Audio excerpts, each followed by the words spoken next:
ദേ ഒരു വാർത്തയുണ്ട്, കേട്ട് ഞെട്ടരുത്.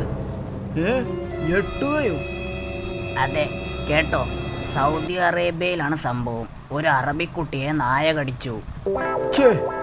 Silly things. നീ വെറുതെ എൻ്റെ വിലപ്പെട്ട സമയം മെനക്കെടുത്താതെ. ഓഹോ, എന്നാ ശ്രദ്ധിച്ചു കേട്ടോ. നായയുടെ ഉടമസ്ഥനെ അറസ്റ്റ് ചെയ്ത് ജയിലിലിട്ടു. അതിന് ഞാനെന്തു വേണം? ആഹാ, എന്തു വേണമെന്നോ? എനിക്ക് വിശന്നിട്ട് വയ്യ. ഞാൻ അയൽപ്പക്കത്തെ ആരെങ്കിലും കടിച്ചു തിന്നും. ജയിലിൽ കിടക്കാൻ റെഡി ആയിക്കോ. ഇങ്ങനെ കുച്ചിപ്പുടി സ്റ്റൈലിൽ ഇങ്ങനെ വട്ടം കറങ്ങിയത് കൊണ്ടൊന്നും ഒരു കാര്യവും ഇല്ല. ഇറ്റാലിയൻ പ്രധാനമന്ത്രി ഇപ്പൊ തന്നെ എനിക്ക് ഇരിക്കപ്പുറത്ത് തന്നിട്ടില്ല. കപ്പലിലെ വെടിവയ്പ് ഒത്തുതീർപ്പാക്കണമെന്ന്. അതിനെന്നെ കിട്ടില്ല.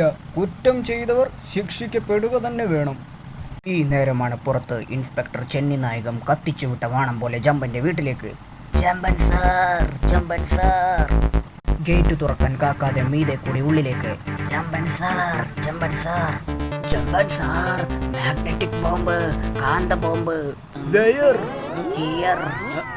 തുമ്പ ജമ്പ്. ഓ, ഡൽഹിയിൽ പൊട്ടിയ തരം ബോംബ് ഇവിടെയും എത്തിയോ?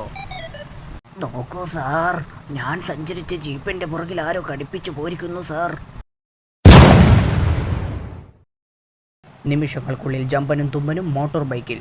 ചെന്നിയെ ലക്ഷ്യമാക്കിയവർ നമ്മളെ ലക്ഷ്യമാക്കാതിരിക്കില്ല. എങ്ങനെയും അവരെ നമ്മളിലേക്ക് ആകർഷിക്കണം. നീ വാല് പോലെ തൂങ്ങിക്കിടക്കാതെ സീറ്റിലോട്ട് കയറിയിരിക്കുക. യെസ്, നമുക്ക് പിന്നാലെ വാഹനത്തിൽ കുറെ പേർ വരുന്നു. അതാ അവൻ എന്തോ എടുക്കുന്നു. അതാ എന്തോ നമുക്ക് നേരെ എറിയുന്നു. ഞാൻ പണ്ട് ജക്കാർത്തയിൽ വെച്ചൊരു കാന്ത ബോംബ് കടിച്ചു പിടിച്ചതാ. മേലോട്ട് പോകുന്നതിന് മുമ്പ് താഴേക്ക് ചാടിയേക്കാം. കാന്ത ബോംബ് ജമ്പന്റെ ബൈക്കിന് പിന്നിൽ ഒട്ടിപ്പിടിക്കുന്നു. പക്ഷെ ജമ്പന്റെ ബൈക്കിനെ കുറിച്ച് ഭീകരർക്ക് എന്തറിയാം? ഒട്ടിപ്പിടിച്ച ബോംബുമായി ബൈക്കിന്റെ ടെയിൻ ലൈറ്റ് പിന്നിലേക്ക്. എറിഞ്ഞവർക്ക് നേരെ തിരികെ വെടിയുണ്ട പോലെ ബോംബ്. അയ്യോ, ബൈക്കിന്റെ പിൻഭാഗത്തു നിന്ന് ബോംബ് സഹിതം എന്തോ നമ്മുടെ നേരെ. വീണ്ടും ഉഗ്രസ്ഫോടനം.